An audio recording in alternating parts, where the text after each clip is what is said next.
안녕하십니까. 박훈탁TV 9번째 방송입니다. 시청자 여러분, 종북좌파가 대한민국의 역사를 왜곡하는 이유를 아십니까? 그들은 이승만 대통령에서 박정희 대통령으로 이어지는 대한민국 역사를 부정합니다. 이것은 아무런 계산 없이 그냥 해보는 수작이 아닙니다. 이것은 보수파가 상상하는 민족을 파괴하려는 치밀한 공작입니다. 이것을 제대로 이해하려면 민족의 이념형, 즉 민족의 보편적 개념을 알아야 합니다. 방송 시작하겠습니다. 민족은 상상의 정치적 공동체입니다. 구성원들이 서로를 알 수 없을 정도로 규모가 큰 민족은 상상의 정치적 공동체입니다. 이것은 베네딕트 앤더슨이라고 하는 저명한 사회학자가 자신의 저서 Imagined Communities, Reflections on the Origin and Spread of Nationalism에서 만들어낸 개념입니다. 민족은 상상 속에 실제로 존재합니다. 만나본 적도 없고 심지어 들어본 적도 없는 민족 구성원들의 마음속에 그들이 공동체 이미지가 실제합니다. 민족은 배타적이고 주권적인 실체로 상상됩니다. 민족은 다른 민족과 구별되고 절대로 섞일 수 없으며 민족은 다른 민족보다 낮은 지위로 떨어질 수 없습니다. 민족은 배타적이고 주권적인 실체입니다. 민족은 공동체로 상상됩니다.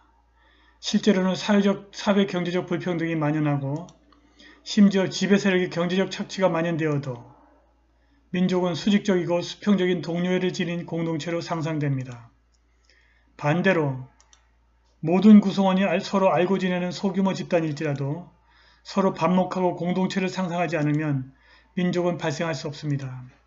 공동체가 민족을 상상하는 강도를 측정할 수 있습니다.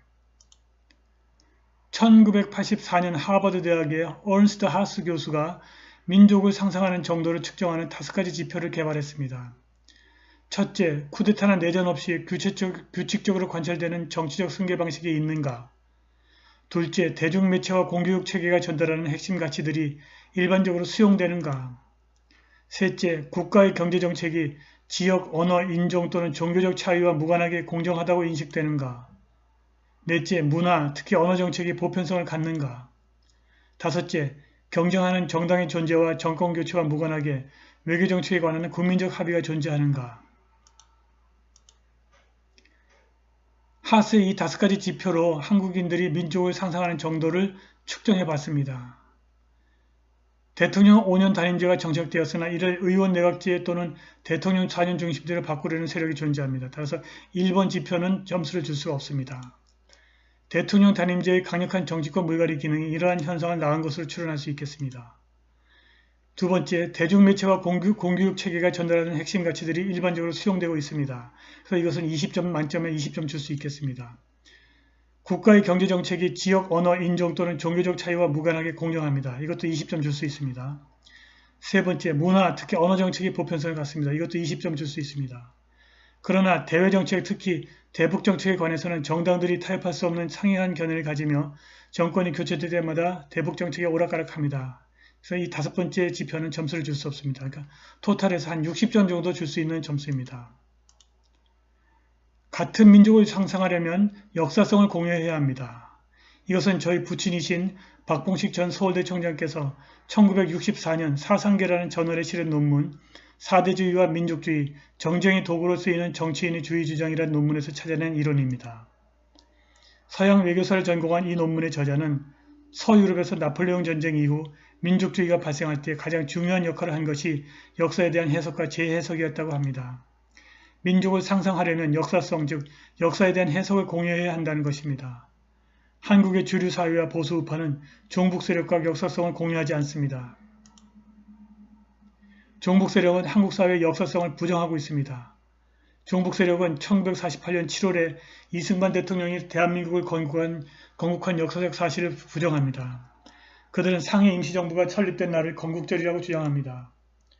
그들은 상해 임시정부가 저희 외가를 비롯한 영남의 지주들이 쌀 한 가마에 3원 할 때 보낸 수백만 원의 돈으로 만들어진 사실을 모르는 것 같습니다. 그들은 심지어 박정희 대통령의 경제 근대화 역사도 부정합니다. 종북 세력은 북한의 김일성 역사를 신봉하고 김일성이 한국 민족의 아버지라고 찬양하고 있습니다. 종북 세력이 추종하는 주체사상은 김일성을 시조로 하는 왕조적 인종민족주의에 불과합니다. 인종 또는 인종공동체는 공동의 조상과 혈통, 역사, 언어, 문화 그리고 영토 등의 인종적 객관성과 구성원이 하나의 인종이라고 하는 상호주관적 믿음, 즉 인종 정체성을 공유하는 집단입니다. 그런데 이러한 인종 정체성은 공동의 조상과 혈통의 과학적 사실 여부가 아니라 그것에 대한 상호주관적인 믿음에 의해서 발생하고 유지되는 허구적인 인공물입니다. 인종 정체성은 허구라는 것입니다. 주체사상은 김일성 가계를 완전히 날조해서 만들어낸 허구적인 인종공동체에 기반을 두고 있습니다. 주체사상의 허구성을 알아보겠습니다. 남북한이 하나의 인종이라는 북한의 주장은 거짓말입니다. 고구려, 백제, 신라는 언어와 문화가 전혀 다른 서로 다른 상이한 인종 집단입니다. 한국과 북한의 단일한 인종 정체성을 주장하는 환단고기는 위서, 가짜책에 불과합니다. 김일성은 14세에 살인을 시작했고 1천만 명을 죽인 살인마에 불과합니다. 김일성이 항일투쟁을 했다는 주장도 전부 날조입니다. 김일성이 1937년 5월 21일 보천보 전투를 지휘했다는 주장도 거짓말입니다. 보천보 전투는 항일투쟁이 아니라 보급투쟁이었고 이 전투에서 발생한 사망자는 거의 전부 조선인이었습니다. 종북좌파가 교과서를 왜곡하고 있습니다. 이것은 곧 역사전쟁입니다. 국정교과서를 둘러싼 보수우파와 종북좌파의 싸움은 역사성을 둘러싼 전쟁입니다. 이것은 곧 남북한의 민족 정체성 전쟁이기도 합니다. 지금 청와대를 장악한 종북세력은 역사교과서에 북한의 주체사상과 인민민주주의를 부식시키려고 혈안이 되어 있습니다.